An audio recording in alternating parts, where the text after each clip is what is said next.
अवधूत चिंतन श्री गुरुदेव दत्त श्री स्वामी समर्थ. मी शीतल तुमच्या सगळ्यांचं आपल्या चॅनलमध्ये स्वागत करते. नॅचरली सुरुवात करते. म्हणजे आज आहे 18 जानेवारी 2026. आज आहे रविवार आणि आज आपल्या नवीन वर्षातली सर्वात मोठी आणि शक्तिशाली ज्याला म्हणता येईल अशी अमावास्या तिथी आहे. आणि या अमावास्येला पौष महिन्यातल्या या अमावास्येला आपल्या मौनी अमावास्या म्हणून सुद्धा ओळखलं जातं, जी वर्षातून फक्त एकदाच येत असते आणि खूप प्रभावी आणि शक्तिशाली ही अमावास्या असणार आहे आजची. त्यामुळे आज आपण आपल्या पितरांच्या आत्म्यात शांती मिळण्यासाठी किंवा पितृदोष दूर होण्यासाठी किंवा पितरांच्या स्मरणार्थ दान धर्म करण्यासाठी आपण जे काही उपाय तोडगे दान धर्म हवन तर्पण जे काही करू ते सर्व काही फलश्रुती आपल्याला त्याची भरपूर मोठ्या प्रमाणात मिळणार आहे. आणि सोबत तुम्हाला आपणास माहिती असेल की आज मौनी अमावस्या दिवशी प्रयागराज इथे तीर्थक्षेत्री स्नान करण्याला सुद्धा खूप जास्त महत्व असतं. आणि मागच्या वर्षी याच टायमिंगला कुंभमेळा सुद्धा चालू होता. म्हणजे खरं सांगते आपल्याला ही मौनी अमावस्या वर्षातून एकदाच ही आपल्याला मिळत असते. आणि या दिवशी जर आपण आपले पितरांच्या स्मरणार्थ जे काही उपाय तोडगे करू, छोटे मोठे जे काही असेल यथाशक्ती करू, ते सर्व काही त्वरित फलप्राप्ती तुम्हाला मिळणार आहे. तुमच्या आयुष्यातले सर्व प्रखरातला प्रखर पितृदोष हा दूर होऊन खरं सांगते तुमच्या पितरांना आत्म्यात शांती मिळेल आणि तुमच्या पण आयुष्यामध्ये सुख समृद्धी नांदेल. कारण की पितरांचा आशीर्वाद जर सोबत असेल तर तुमच्या आयुष्यातले जे काही अडथळे अडचणी असेल ते सर्व काही दूर होण्यास मदत होत असते. तर अशाच प्रकारे आपल्याला मागच्या 2 दिवसापासून आपण या मौनी अमावस्येनिमित्त काय उपाय तोडगे करायचे आहेत प्रत्येक अमावस्येच्या दिवशी किंवा आजच्या दिवशी हे आपण पाहिले होतेच. पण आजचा जो व्हिडिओ आहे तो अतिशय महत्त्वपूर्ण आहे. कारण की आज आपल्याला संध्याकाळी एक अशा प्रकारचे 3 आपला दिवे लावायचे आहेत 3 ठिकाणी की जेणेकरून आपल्या पितरांना तर आत्मा शांती मिळेलच, पण सोबतच तुमच्या आयुष्यामध्ये जे काही कामं अडलेली आहेत ती सुद्धा मार्गी लागणार आहेत. आयुष्यामध्ये सुख समृद्धी नांदणार आहे आणि सोबतच पितरांच्या आत्म्यात शांती सुद्धा मिळणार आहे. त्यामुळे ते 3 प्रकारचे दिवे 3 ठिकाणी कुठे कुठे लावायचे आहेत, कशा प्रकारे लावायचे आहेत याबद्दल संपूर्ण माहिती व्हिडिओ आजचा असणार आहे. शेवटपर्यंत व्हिडिओ पूर्ण बघा, स्किप न करता बघा, जेणेकरून तुम्हाला संपूर्ण माहिती व्यवस्थित कळेल. आणि हो, चॅनलवरती नवीन असाल तर नक्की चॅनल सबस्क्राईब लाईक करायला विसरू नका. तर आता मंडळींनो, मौनी अमावस्या जी आज आहे, आज उत्तर रात्री 1:22 पर्यंत ही अमावस्या तिथी असणार आहे. त्यामुळे आज दिवसभरामध्ये आपल्याला जे काही उपाय तोडगे आहेत ते वेळेनुसार आपल्याला करायचे आहेत. मौनी अमावस्या म्हणजे या दिवशी आपल्याला मौन साधना संयम आणि पितृस्मरण करण्याला जास्त महत्व द्यायचं असतं आपल्याला या दिवशी. आणि सोबतच मौनी अमावस्या दिवशी होईल तेवढ्या वेळेस आपल्याला दिवसभरामध्ये थोडा वेळ का होईना आपल्याला मौन नक्कीच धारण करायचं आहे. म्हणजेच काय तर आपल्याला फक्त आणि फक्त मनन चिंतन करायचं आहे, साधना करायची आहे आणि आज जास्तीत जास्त सेवा करण्याला जास्त महत्व द्यायचं आहे. पितरांची सेवा असेल, विष्णूंची सेवा असेल किंवा इतर आपल्या स्वामींची सेवा असेल त्या करण्याला खूप जास्त महत्व द्यायचं आहे. आज कुठल्याही प्रकारचं घरामध्ये भांडण किरकिर किंवा कुठल्याही प्रकारचे वाद होणार नाही त्याची काळजी घ्यायची आहे. आज घरामध्ये मांसाहार व्यसन मद्यपान अशा प्रकारच्या गोष्टी होणार नाही याची सुद्धा आपल्याला काळजी घ्यायची आहे. इतर दिवशी ठीक आहे तुम्ही करून द्या घरच्यांना, पण अमावास्या पौर्णिमा तिथी असेल तर घरात करू सुद्धा नका, बाहेर जाऊन सुद्धा खाऊ नका. प्रखरातला प्रखर पितृदोष तुमच्या मागे लागू शकतो जर आजच्या दिवशी मद्यपान अमावास्या दिवशी जर आपण मांसाहार वगैरे केला तर. तर मंडळींनो, आता तुम्हाला सांगू इच्छिते की आता मौनी अमावस्या दिवशी आपल्याला अशा प्रकारचे 3 प्रकार दिवे लावायचे आहेत. ते कशा प्रकारे आणि कुठे लावायचे आहेत आणि हे दिवे लावल्याने काय होऊ शकतं ते पण तुम्हाला शेवटी सांगणार आहे. तर सर्वप्रथम आपला आज पहिला दिवा जो आहे तो काय करायचा आहे, तो संध्याकाळी दिवे लावतो आपण त्यावेळेस तुम्हाला अजून एक कणकेचा दिवा बनवायचा आहे. बघा, आपण ज्यावेळेस पितृपक्षामध्ये ज्यावेळेस बघा सर्व पितृ अमावास्या असते, आपल्यास माहिती आहे की पितृपक्षामध्ये ज्या आपल्या 15 दिवसामध्ये आपले जे पितर आहेत ते आपल्या पृथ्वी तलावरती आलेले असतात. आपल्या घराच्या उंबऱ्यावरती ते ठाण मांडून बसलेले असतात. कारण की ते बघतात की आपले जे काही वंश आहे आपला वाढणारा वंश जो आहे किंवा आपले जे काही मुलं बाळ आहेत ते आपले स्मरणार्थ काही करत आहेत की नाही, दान धर्म अन्नदान असेल किंवा काही इतर दान असेल किंवा हवन तर्पण करत आहेत की नाही, हे सर्व काही आपले पितर बघत असतात.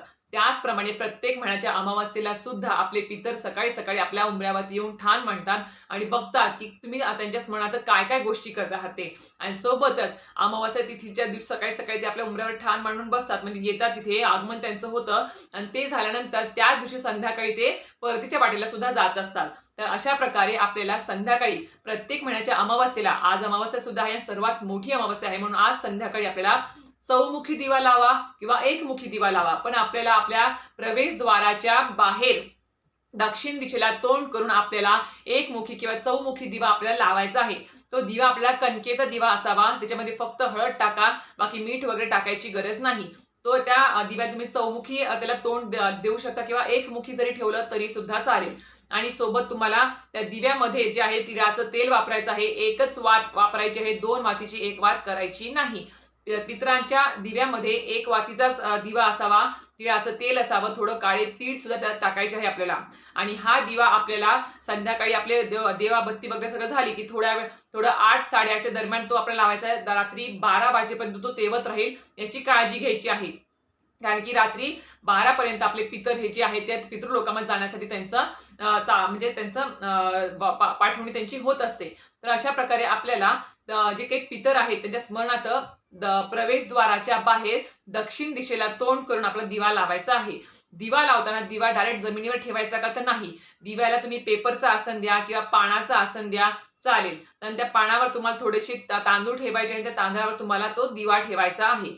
दिवा आपल्याला तिथे ठेवताना किंवा लावताना, प्रज्वलित करताना आपल्याला त्या दिव्याला प्रज्वलित करायचं आहे की नंतर आपल्याला त्यांचा हात जोडून आमच्या जे काही पितर आहेत त्या पितरांना आत्म्यात शांती लाभू दे आणि पितरांना सुद्धा आपल्याला तिथे क्षमा याचना करायची आहे की जर आमच्याकडून तुमच्या स्मरणात काही गोष्टी राहत असतील तर नक्कीच आम्हाला माफी असावी, क्षमा असावी. पण तुमचा आशीर्वाद सदैव माझ्या सोबत, माझ्या कुटुंबावर, म्हणजे आपलं जे काही कुटुंब आहे ते सदैव त्यांच्यासोबत असावा.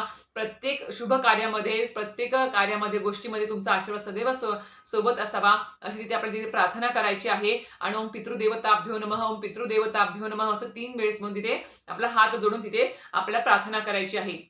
आणि नमस्कार करायचा. घरातल्या प्रत्येक व्यक्ती, लहान मोठी सगळ्या व्यक्तीला तिथे नमस्कार करायला लावायचा आहे. आणि तो दिवा म्हणजे दिव्यामध्ये तेल एवढं टाका, एक 8 वाजता वगैरे तुम्ही तो दिवा लावा, 8-8:30ला. आणि नंतर तो दिवा मध्ये तेल एवढं टाका की तो 12 पर्यंत तो आपला चालला पाहिजे, म्हणजे तेवत राहायला पाहिजे. असा तो मोठा दिवा करा, एकदम छोटा पण दिवा करायचा नाही आहे.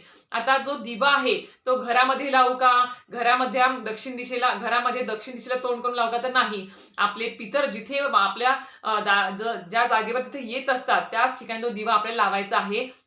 म्हणून आपल्याला सांगते की गॅलरीमध्ये लावू का किंवा घरामध्ये हॉलमध्ये दक्षिण दिशेला तोंड करून लावू का तर नाही, तशा प्रकारे लावायचा नाही. पितरांसाठी दिवा हा प्रवेशद्वाराच्या बाहेर दक्षिण दिशेला तोंड करूनच आपल्याला तो लावायचा असतो.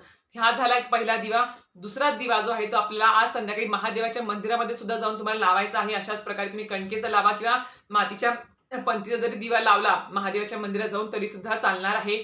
तिथे सुद्धा तुम्हाला तिथे, कारण की माहिती आहे की आपल्याला महादेव जे आहे ते आपल्याला मोक्ष देण्याचं काम करत असतात. त्याच्यामुळे नक्कीच आपण जर महादेवांची त्या दिवशी आपण जर आराधना केली, साधना केली, दिवा तिथे आपण प्रज्वलित केला संध्याकाळी, तर नक्कीच आपल्या आयुष्यातला जो काही पितृदोष आहे तो सुद्धा शांत होण्यास खूप जास्त मदत होत असते. आणि अजून एक गोष्ट, हे जे दिवे लावत आहोत किंवा प्रवेशद्वारावर जो काही आपण दिवा लावलेला आहे, तर तो जो दिवा आपल्या सकाळी जे आपले पितर आपल्या दारावरती आले होते त्यांना परतीच्या वाटेवर लावण्यासाठी किंवा त्यांना पितृलोकामध्ये जाण्यासाठी योग्य प्रमाणामध्ये त्यांना उजेड मिळावा, प्रकाश मिळावा, यासाठी तो दिवा लावायचा असतो. आणि सोबतच त्यांच्या आत्म्यात शांती मिळावी यासाठी प्रार्थना करून तिथे तो दिवा लावायचा असतो. हा अत्यंत महत्त्वपूर्ण आहे, हे तरी चुकवायचं नाही आहे.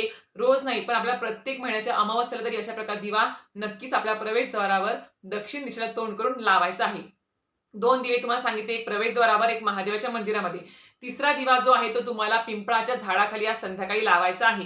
आता काल शनिवार होता, काल भरपूर जणांनी लावला असेल, मी सुद्धा लावला होता काल पिंपळा झाडाखाली. पण आज अमावस्या आहे तर आज नक्कीच अमावस्ये तिथी तरी चुकवायची नाही आहे. अमावस्या तिथीला तरी आपल्याला पिंपळाच्या झाडाखाली, जवळपास आपल्या घराच्या भरपूर प्रमाणात पिंपळाची झाडं असतात, तर त्या पिंपळाच्या झाडाखाली सुद्धा आपल्याला अशाच प्रकारे मातीच्या पंतीमध्ये असेल किंवा कणकेचा दिवा असेल तो दिवा घ्यायचा आहे. एकमुखी करायचा, एकमुखी दिवा असेल मातीच्या पंथीचा किंवा कणकेचा, तर त्याच्यामध्ये तुम्हाला तिळाचं तेल, थोडेसे काळे तीळ टाकायचे आहे. आणि तो पिंपळाच्या तुम्हाला पिंपळाच्या जो काही आपला मूळ असतो किंवा जो बांधा असतो खालचा आपला तो किंवा जो रूट्स असतात, जे मूळ असतात, तिथे त्या ठिकाणी तुम्हाला तो दिवा लावायचा आहे. एकदम मुळाजवळ पण लावू नका, झाडाच्या जवळ पण लावू नका, जेणेकरून झाडाला इजा होईल. अशा प्रकारे झाडाच्या जवळपास तुम्हाला तो दिवा लावायचा आहे. पण आवर्जून आज लावायला विसरायचं नाही. आपल्याला पिंपळाच्या वृक्षाखालीच हा दिवा का लावायचा असतो, कारण की म्हणजे प्रत्येक महिन्याच्या अमावस्येला, कारण की पिंपळाचं वृक्ष जे आहे ते अतिशय पवित्र वृक्ष मानलं गेलं आहे. पिंपळाच्या वृक्षामध्ये ब्रह्मा, विष्णू, महेश यांचं वास्तव्य तर असतं, पण सोबतच प्रत्येक महिन्याच्या अमावस्येला आपले जे काही पितर आहे त्यांच्या सूक्ष्म स्वरूपामध्ये तिथे ते येत असतात प्रत्येक महिन्याच्या अमावस्येला. आणि जर आपण या दिवशी त्यांच्या स्मरणार्थ पिंपळा झाडाखाली जर आपण दिवा लावला तिळाच्या तेलाचा काळे तीळ टाकून, तर नक्कीच आपल्या म्हणतात की या दिवशी पितर तिथे असतात, त्यामुळे डायरेक्ट त्यांच्या जवळ हा दिवा लवकरात लवकर पोहोचत असतो. आपण जी काही प्रार्थना करतो पिंपळा झाडाखाली दिवा लावून, ती सुद्धा त्यांच्यापर्यंत लवकरात लवकर पोहोचत असते. त्यामुळे पिंपळाच्या वृक्षाखाली आपल्याला प्रत्येक महिन्याच्या अमावस्येला आपल्याला दिवा लावायचाच आहे. आणि सोबतच शनिवारी जर लावला तरी सुद्धा चालणार आहे प्रत्येक आठवड्याच्या. तर हे तर करायचं आहे. आता सोबत पिंपळाच्या वृक्षाखाली दिवा लावायचा फायदे काय आहेत पितरांसाठी ते पण सांगते.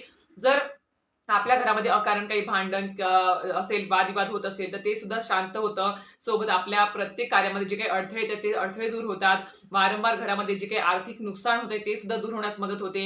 वंशवृद्धी वाढण्यास मदत होते. सोबत आपल्या घरामध्ये सततचा आजारपण असेल, ते सुद्धा दूर होण्यास मदत होतं. आणि सगळ्यात महत्त्वाचं पितृदोष शांत होतो. प्रखरातला प्रखर पितृदोष शांत होतो. आणि हे हळू जर तुम्ही प्रत्येक महिन्याच्या अमावास्येला, शनिवारी जर उपाय तोडगे करत गेलात, तर खरंच सांगते तुम्हाला हळू तुम्हाला स्वतःलाच प्रचिती आणि अनुभूती यायला सुरुवात होऊन जाईल.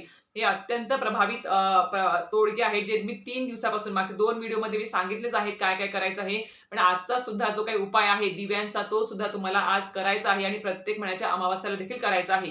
आणि सोबत हा जो उपाय आहे तुम्ही स्त्री, पुरुष, विधवा स्त्री असेल, कुमारिका असेल ते सर्वजण करू शकतात. मुलं सुद्धा करू शकतात. ज्यांचे लग्न नाही झाले ते सुद्धा करू शकतात. त्याच्यामुळे असं काही नाही की आम्ही करू का, तुम्ही करू का असं काही नाही. सर्वजण हे करू शकतात. फक्त लहान मुलांना नाही, तर फक्त मला सांगितल्याप्रमाणे स्त्री, पुरुष, विधवा ह्या सर्वजणी आहेत, कुमारिका, मुलं सर्वजण हे करू शकतात उपाय. पण नक्कीच आज दिवा लावायला विसरू नका या 3 ठिकाणी तरी, जेणेकरून तुमच्या आयुष्यात आणि असं नाही की माझ्या आयुष्यात आता पितृदोष नाही आहे किंवा माझं सगळं काही चांगलं चालू आहे असं नसतं. आपल्याला जर आपण सगळं काही चांगलं चालू असतानाच कुठेतरी आपल्याकडून चूक घडते, कुठेतरी आपल्याकडून त्यांचं स्मरण थोडं कमी व्हायला सुरुवात होत असते. म्हणून चांगल्या गोष्टीमध्ये सुद्धा जर आपण आपल्या पितरांचं स्मरण करणं चालू ठेवलं, तेव्हा सुद्धा आपले अजून जास्त भरभराट होत असते. अजून आपल्या भविष्यकाळामध्ये जे काही अडथळे येणार आहेत, ते सुद्धा आपोआप दूर होतात. तर अशा प्रकारे तुम्हाला आजचा व्हिडिओ माहिती आवडेल तर नक्कीच व्हिडिओ लाईक, शेअर आणि सबस्क्राईब करायला विसरू नका. श्री स्वामी समर्थ.